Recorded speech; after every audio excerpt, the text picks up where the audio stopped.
pagi untuk menyenangkan hatimu Tuhan. Tuhan Yesus memakai anak-anakmu yang terjun pelayanan pada saat ini Tuhan, buat anakmu Pak Lukas Tuhan, mari Engkau pakai dia Tuhan buat pelayanannya Tuhan, agar semakin hari semakin rajin, semakin setia, berkati segala aktivitas pekerjaannya sehari-hari, baik pekerjaan rumah tangga, pekerjaan yang lainnya mau berkati, beserta Ibu Esther yang main musik Tuhan, mari Engkau berkati juga Tuhan. Tuhan Yesus pada saat ini kami melihat ada banyak saudara seiman kami yang belum hadir pada saat ini. Mungkin mereka dalam perjalanan Tuhan Yesus, mari Kau tibakan mereka dengan selamat. Tuhan Yesus yang malas berikanlah roh kerajinan, yang imannya lemah Engkau kuatkan Tuhan, yang kekurangan Engkau berkati Tuhan. Kami percaya Engkau adalah sumber berkat bagi kehidupan kami. Tuhan Yesus pakai hati dan pikiran kami untuk memuji dan memuliakan nama-Mu Tuhan. Terima kasih Bapa yang baik, dalam nama Tuhan Yesus kami buka ibadah kami pada siang hari ini, dalam nama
berkecil.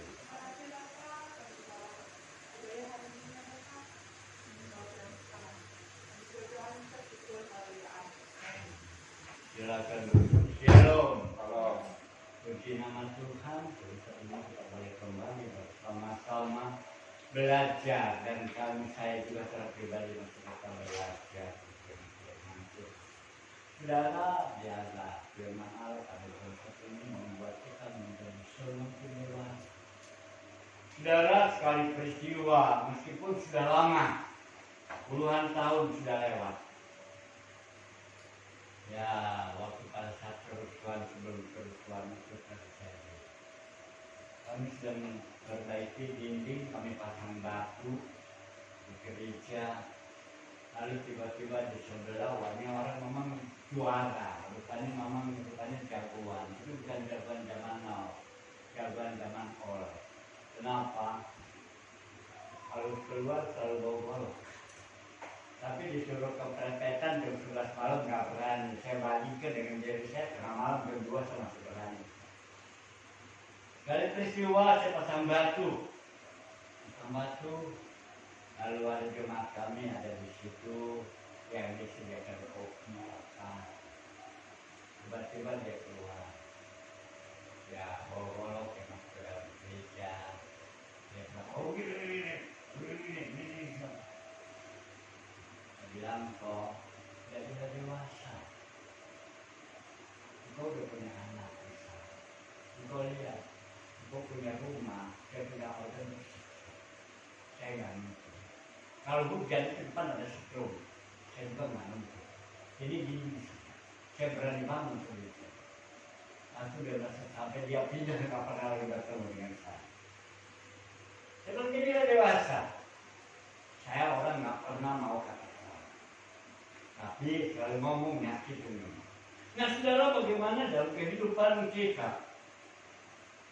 Dewasa secara jasmani itu perlu untuk mengolah, sehingga Rasul Paulus berkata, maka penulis berani berkata, janganlah susu selalu kuberikan kepadamu, tapi makanan keras butuh. Sebab kalau susu lama tahun tidak bisa menjadi perkembangan dewasa, tapi ada menjadi idiot.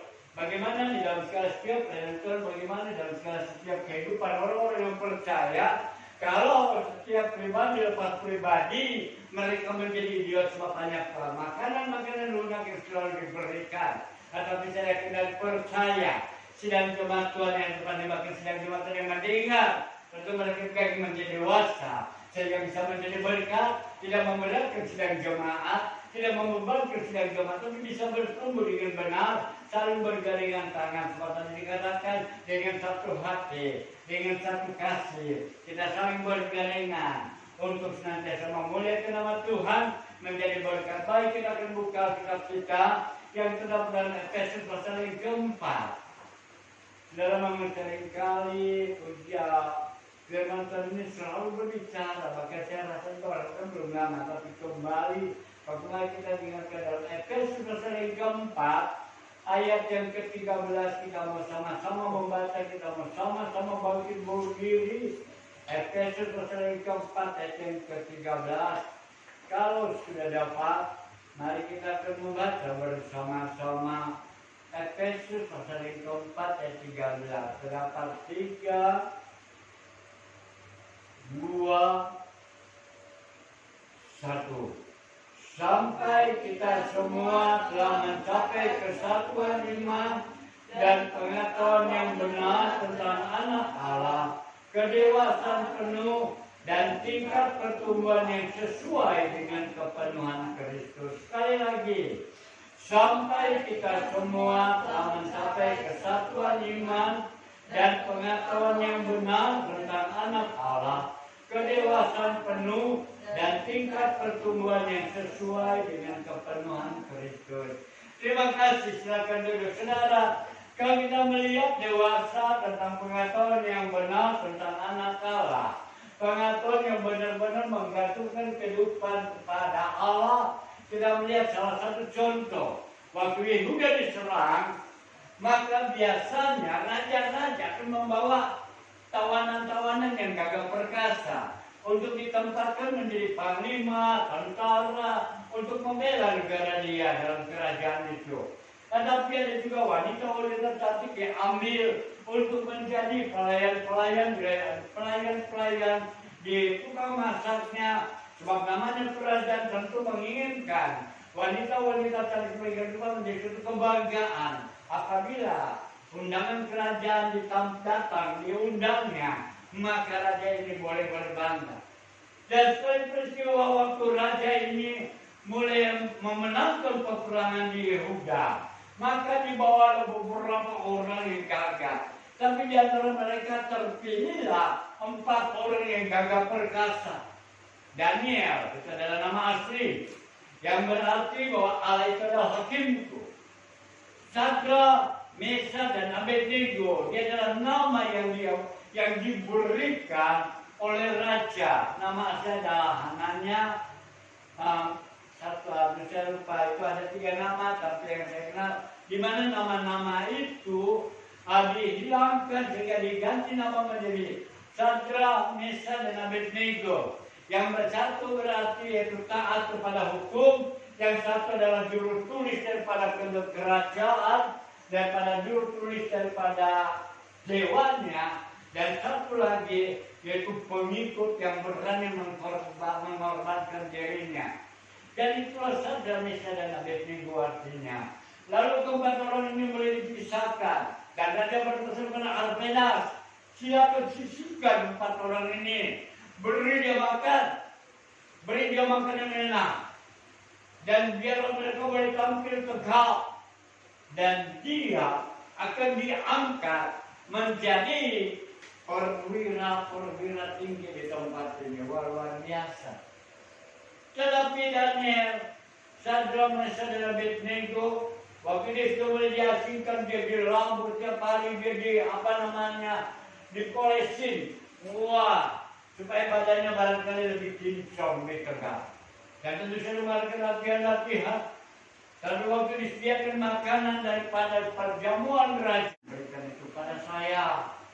Sehingga pemberi makanan ini bilang, jangan.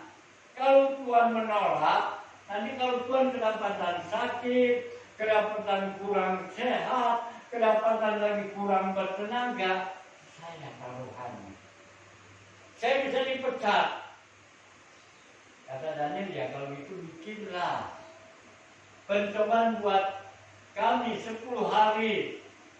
Dan dia hanya makan jiacai. Jadi kalau kita berbicara tentang jiacai itu sudah ada. 600 tahun sebelum Kristus sudah ada. Karena pada tahun 600 itu sebelum Masehi, itulah negara Babel negara Yehuda ditawan dari Babel. Dan 200 tahun dari Babel, 400 tahun itu zaman kegelapan sampai zaman Tuhan Yesus. Sehingga akhirnya dia ada pencobaan. Wah benar, 10 hari ini orang lebih sehat. Oke. Lalu penjelang pokok makanan mereka berikan itu sayur, makanan untuk 4 orang ini dibawa pulang ke rumah. Artinya sayur. Dan benar dia bisa lebih tegak. Bahkan juga Allah berikan hikmat akal budi sehingga dia sanggup membuka tingkap-tingkap rahasia baik dalam mimpi maupun dalam penglihatan. Dan saudara kita melihat bahwa ini yang dikerjakan Allah. Dan meskipun Daniel punya imbas, dia tahu saja mengambil keputusan, itu berarti dia akan dipenjara. Kalau gagal, atau dia tidak jadi apa-apa, jadi orang awam. Barangkali yang menjadi menjaga kandang kuda perangnya barangkali. Tapi kalau sudah dia ambil, dan akhirnya dia benar-benar dipakai, bahkan dia menjadi kepala pengawas para menteri. Kejadian yang belum pernah terjadi, orang asing di negeri tawanan menjadi kepala pengawas para menteri. Sudah demikianlah kehidupan Daniel. Dia diangkat semakin tinggi. Dia diangkat bahkan juga dia melihat penglihatan. Itulah yang disebut kitab Daniel adalah nubuatan perjanjian lama. 5 buku yaitu Yesaya, Yeremia, Ratapan, Yesaya dan Daniel, rata-rata dalam Yeremia, tangisan Yeremia. Sudah kita melihat bagaimana dalam kehidupan kita. Setelah kita mulai mengambil keputusan, kita punya komitmen, persoalan tidak sampai di situ. Oh, kadang-kadang persoalan yang begitu berat, tanggung jawab dalam pekerjaan, tanggung jawab dalam rumah tangga, tanggung jawab dalam pelayan pekerjaan Tuhan. Semua kita dilibatkan sedemikian rupa. Tetapi juga Efesus di sini berkata dalam Kolose ke-13 dengan jelas di situ dikatakan pasal 4 tadi, yaitu sampai kita semua telah mencapai kesatuan iman dan pengetahuan yang benar tentang anak Allah, kedewasaan penuh dan tingkat pertumbuhan yang sesuai dengan kepenuhan Kristus. Oh, sesuai dengan tingkat pertumbuhannya. Jangan baru bertumbuh, sudah mau berbuah. Wah, luar biasa. Seperti padi barangkali, biasanya padi 6 bulan sekali panen, 3 bulan sekali panen. Itu tanaman bisa. Tapi kalau manusia ada proses demikian rupa. Tetapi mungkin dalam hal yang demikian, kita akan mungkin menjadi mampu. Kita juga tidak akan bisa menjadi kuat pada saat kita diproses demikian rupa. Sebab apa? Sebab perjuangan kita, yaitu bisa saja perjuangan melalui pandangan mata, perjuangan kita bisa juga melalui pendengaran kita, bahkan juga melalui pemikiran kita, bahkan juga hati kita. Itu sebagai orang-orang yang percaya, mereka dituntut untuk menyangkal dirinya, untuk senantiasa bersandar kepada Tuhan. Jangan dibilang kita nggak kuat, betul kalau kita nggak kuat. Sebab kekuatan kita manusia dicubit masih ada rasa sakit. Ketusuk paku masih sanggup berdarah. Kita bukanlah manusia robot. Tetapi itulah keunikannya kalau Tuhan telah memanggil kita. Kita dari bangsa-bangsa yang sebenarnya di luar pada jalur. Dia umat pilihan Allah. Tetapi dia penuh dengan kasih. Sehingga kita menjadi orang yang berharga. Begitu berharga di pemandangan mata Tuhan. Dijaganya kita bagi biji mata. Berapa kali saya luput daripada maut. Berapa kali saya berhadapan dengan bahaya mati. Tetapi kalau bukan kepada Tuhan, tertolong demikian rupa. Tetapi barangkali kita akan bertanya, bagaimana mungkin? Kalau saat itu bersekolah memang udah nggak bisa lagi, kita barangkali nggak punya kesempatan untuk di dalam bangku kuliah. Tapi dalam segala keseharian, inilah kehidupan kita. Kita bersekolah dengan segala seluruh kehidupan aspek kehidupan kita. Bahkan lebih daripada itu, kalau kita membaca dalam pasal yang keempat, ayat yang ke-11, bahwa kita juga dipimpin dan dibimbing. Sebab dikatakan dan ialah yang memberikan baik rasul-rasul maupun nabi-nabi, baik pemberita-pemberita Injil maupun gembala-gembala dan pengajar-pengajar untuk memperlengkapi orang-orang kudus bagi pekerjaan pelayanan, bagi pembangunan tubuh Kristus. Jadi kita dibangun, kita ditopang, kita disertai oleh Tuhan. Saya tidak banyak dalam pelayanan saya untuk menopang. Tetapi yang saya tahu, saya memang nggak pernah tinggal diam. Dan itulah hasil buahnya, yaitu di Manggauji. Karena apa? Saya melihat seorang pelayan Tuhan dalam usianya yang senja, yang segala kesibukannya, saya selalu dampingi dia. Saya tidak meminta apa-apa, saya mau membantu, mau melakukan. Untuk menopang sedemikian rupa. Dan demikian juga Paulus berkata dalam Efesus bahwa untuk kita menjadi kuat, untuk kita bisa menjadi mampu, maka dikatakan dia telah memberikan, yaitu rasul-rasul dan nabi-nabi. Rasul-rasul adalah setiap pemberita Injil yang memberitakan dengan nada yang keras, dengan maksud supaya kembali kepada jalan. Sebab apa? Sebab rasul-rasul dia tidak memperhatikan tentang keistimewaannya jemaat. Dia yang berjalan menurut visi daripada Tuhan, dan itu yang dia lakukan. Itu sebabnya saat kami mau minta saya, kami berikan dia waktu 1 minggu, 2 minggu untuk bisa berdoa firman apa yang akan dipersiapkan untuk jemaat Tuhan di tempat ini. Itu sebabnya dikatakan bahwa dia juga menyediakan rasul-rasul, bahkan juga nabi-nabi, pemberita Injil, maupun gembala-gembala dan pengajar-pengajar untuk memperlengkapi kita semua orang-orang kudus dalam pelayanan pekerjaan Tuhan. Supaya apa? Supaya dalam setiap kehidupan itu menjadi berkat. Sehingga dalam ayat ke-14 dalam Efesus tadi, pasal yang ke-14, sehingga kita bukan lagi anak-anak. Bicara etika, tetapi hati-hati saat ini. Itu selalu di zaman Rasul dari pemerintah konstitusi Rasul terserah mereka apa yang dapat dibicarakan, tapi saya bekerja hanya untuk memberitakan nama Yesus, lain daripada itu. Dan tidak ada motivasi lain. Sampai Paulus pun dia benar dia meminta sumbangan dari orang-orang di Yerusalem untuk disalurkan negara-negara di kota-kota yang terhimpit dan kota-kota yang kurang terangkat dengan sosialisasinya.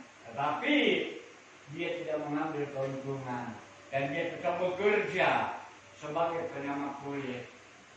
Dia tidak mau mengambil keuntungan dengan sumbangan yang tidak dikumpulkan oleh orang-orang di Yerusalem. Sebab apa? Sebab Rasul Paulus tahu dia hanya dipercaya untuk memberitakan Injil. Dia tidak dipercaya untuk mengelola segala keuangan.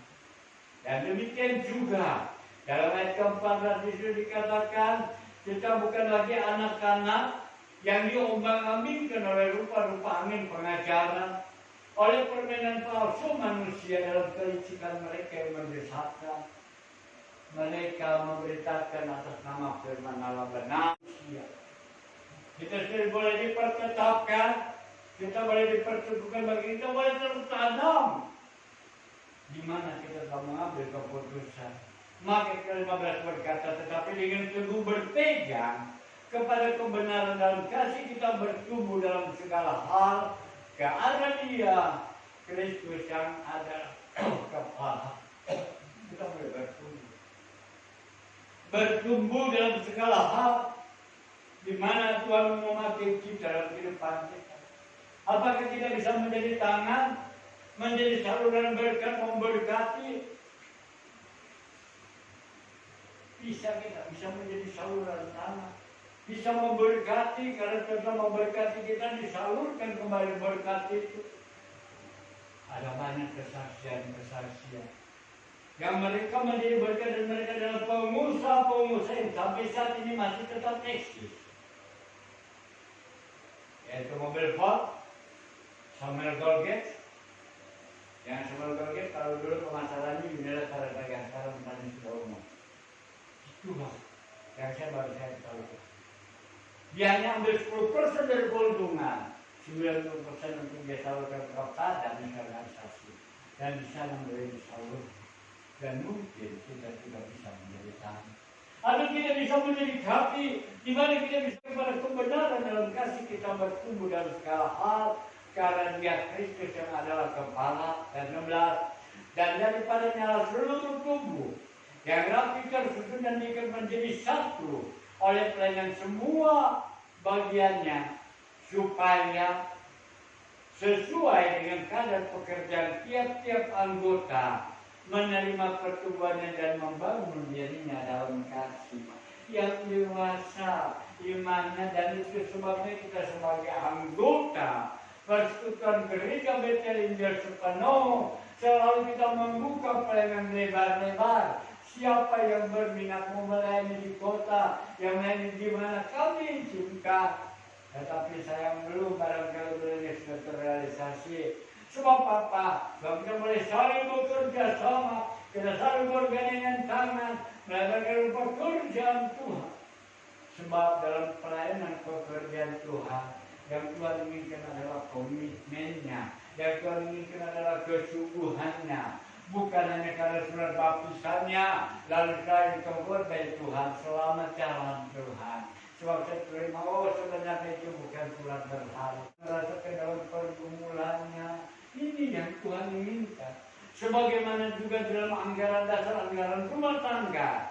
Dalam bab yang keempat pasal yang ke-9 dalam berbicara tentang sifat, bahwa sifat rohani daripada badan persekutuan gereja Bethel Injil sepenuh sesuai dengan sifat gereja Tuhan mula-mula, maka itu tercantum yang tercantum dalam Kisah Para Rasul pasal 2 ayat 42. Coba kita lihat Kisah Para Rasul pasal 2 ayat yang ke-42. Sebab apa? Sebab memang sidang kematian yang telah terbentuk, yang telah lahir, bisa menopang pelayan pekerjaan Tuhan. Bukan hanya untuk menyesuaikan kata hati, berpindah satu tempat dengan ke tempat yang lain, bukan setelah dibaptis lalu berpindah ke sana ke sini mencari sesuatu yang menyenangkan hati, tetapi justru gereja Tuhan yang bertumbuh, mereka yang bisa lahir baru, dan mereka juga bertumbuh di tempat itu, dan mereka boleh menjadi berkat. Dalam Kisah Para Rasul pasal yang keempat, Kisah Para Rasul pasal yang kedua ayat yang ke-42, ini adalah terhadap anggaran dasar anggaran rumah tangga. Maka memakai patokan seperti ini.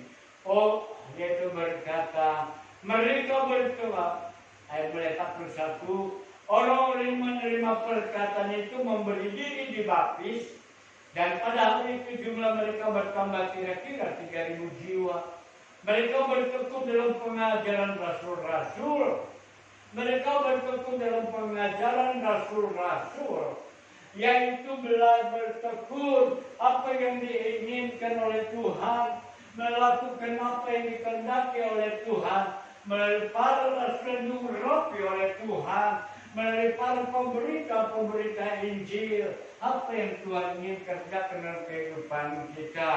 Bahkan selanjutnya juga dikatakan, yaitu ayat 42 tadi dikatakan, dan dalam persekutuan, mereka bertekun dalam persekutuan, bukan mencari dalam persekutuan itu ibaratnya kafe. Oh di sana makanannya enak, pergi ke sana. Oh di sana, keluar Coca-Cola, kita ke sana. Bukan itu maksudnya. Tapi di mana kita boleh bertumbuh, di mana kita boleh hidup, di situ bisa memberi buah.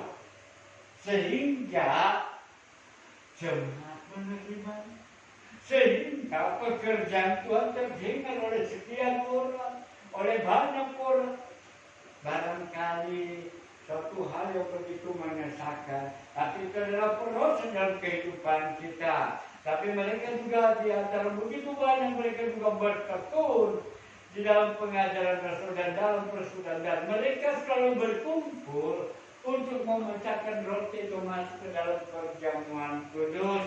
Mereka berkumpul, mereka mengambil kesempatan. Sebab apa? Sebab saat perjamuan kudus kembali diingatkan tentang pengorbanan Yesus, tentang perjamuan kudus. Mereka diingatkan tentang kedatangan Tuhan kali yang kedua. Dan saya tidak percaya saat ini saat satu begitu dekat bisa sekali mengatakan iman Tuhan. Mari kita balik tetap setia iring kepada Tuhan. Dan itu sebabnya mereka bertekun di dalam persekutuan. Bahkan selanjutnya lagi dikatakan dan dari ke-42 tadi, yaitu dan berdoa. Bagaimana mungkin kita bersatu hati? Bagaimana mungkin kita bisa mampu? Sehingga ada pujian berkata, dengan imanku Tuhan hadapi semua, dengan bersyukur Tuhan hadapi semua. Tapi juga ada dengan berdoa. Jadi ada juga dengan doa. Oh ya, saya juga berdoa. Ada banyak. Saya dengar hal yang begitu. Ada banyak. Ya saya sudah berdoa, saya tidak perlu ke gereja. Abifol, tampangnya di gereja, sini-sini. Apalagi pendetanya, kalau kita nggak buat sesuatu, waduh luar biasa. Ada kan Sederhana, ya orang manusia pun dari segala kelemahan, tapi kata saya sering kalau pada saat saya ibadah saya ada di kampung lain, saya ada di pulau lain, karena kami dibawa oleh tukang ojek ke gereja yang saya nggak ngerti bahasa.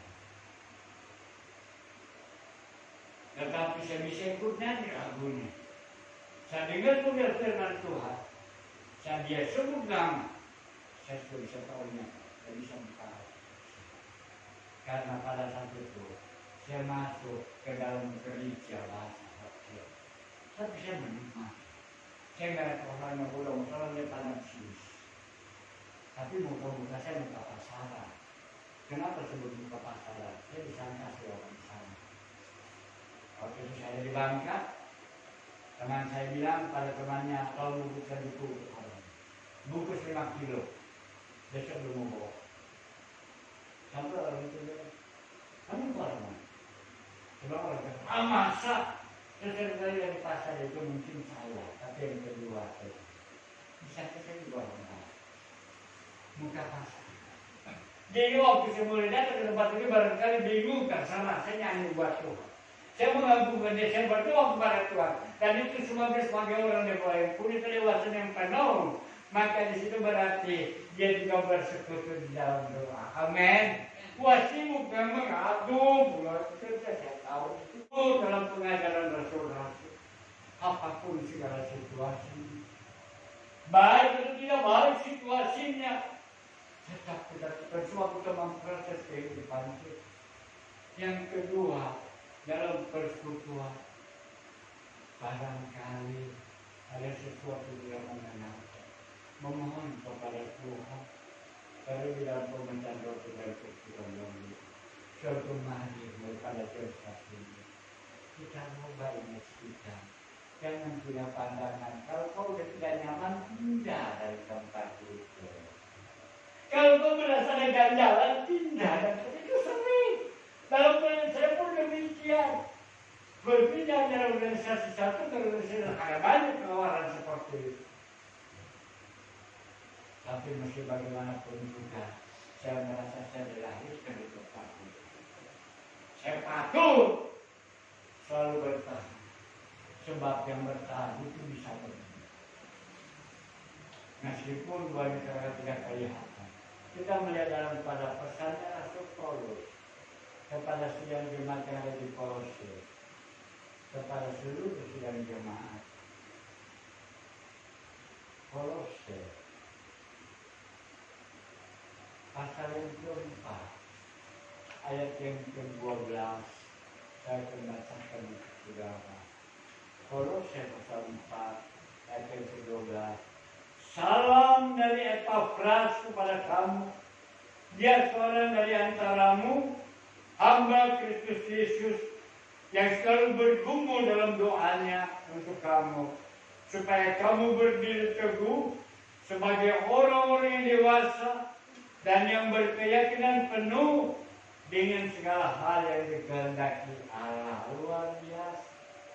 Dan saya yakin dan percaya kita mau dewasa, makanan keras untuk kesehatan tubuh kita.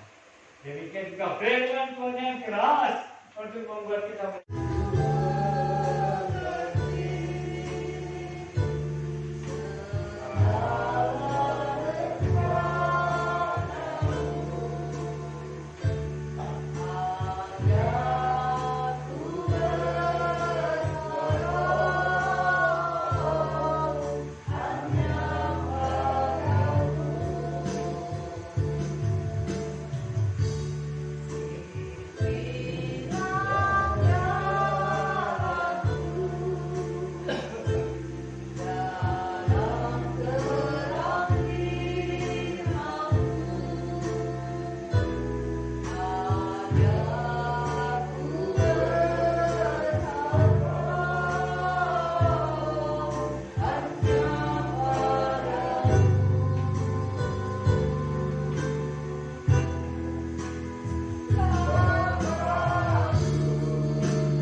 Engkau segalanya bagi kami ya Bapak. Kami Tuhan, beri kami hati yang setia. Apapun yang terjadi dalam hidup kami Tuhan Yesus, ajar kami selalu mengucap syukur Tuhan Yesus. Inilah semua doa kami ya Bapak. Hanya kepadamu saja Tuhan, kami sudah berdoa dan mengucap syukur. Terima kasih Tuhan atas pimpinan dan bimbingan penyertaan-Mu Bapa. Dan mari Bapa berdoa kepada Tuhan tolong seluruh anak-anak, seluruh pribadi per pribadi bagaimana dia tayangan nih Bapa. Mari Tuhan berkati Bapa di dalam setiap usahanya. Dan bagi anak-anakmu bersekolah berikan hikmah dan kalau beriman Tuhan, cukupkan dalam biaya pendidikannya Bapa. Yang bekerja berikan kesukaan Bapa, bekerja di kantor swasta, kantor pemerintahan. Berikan juga roh yang takut kepada Tuhan. Nama Tuhan dipermuliakan. Daripada Tuhan yang bekerja juga Bapa di ladang, bekerja di kebun, bekerja di hutan belantara, bekerja juga di pantai-pantai, di pesisir, bahkan di alat-alat transportasi. Karena terlindungi jauh ke kawan bahaya. Jauh ke bahaya kita akan tutup buku dengan kuasa-Mu Bapa. Pertemukan dengan kaum keluarga di rumah Bapa dengan kuasa daripada Tuhan. Dan nama Tuhan Yesus kami berdoa syukur haleluya. Maka terima kasih. Kita harap kita segala mata rohani kita kepada Bapa di surga. Sebab dari sana juga seluruh kehidupan kita terarah dan dari sana juga segala berkat-berkat telah dicurahkan. Dan biar kita pulang masing-masing. Kita pulang dengan segala berkat-berkat Allah Bapa. Kami serta sukacita anugerah dari Tuhan Yesus Kristus. Serta persaudaraan pernyataan kuasa Roh Kudus menyertai seluruh kehidupan kita. Mulai pada jam saat ini sampai kedatangan Tuhan kali kedua di awan-awan sana.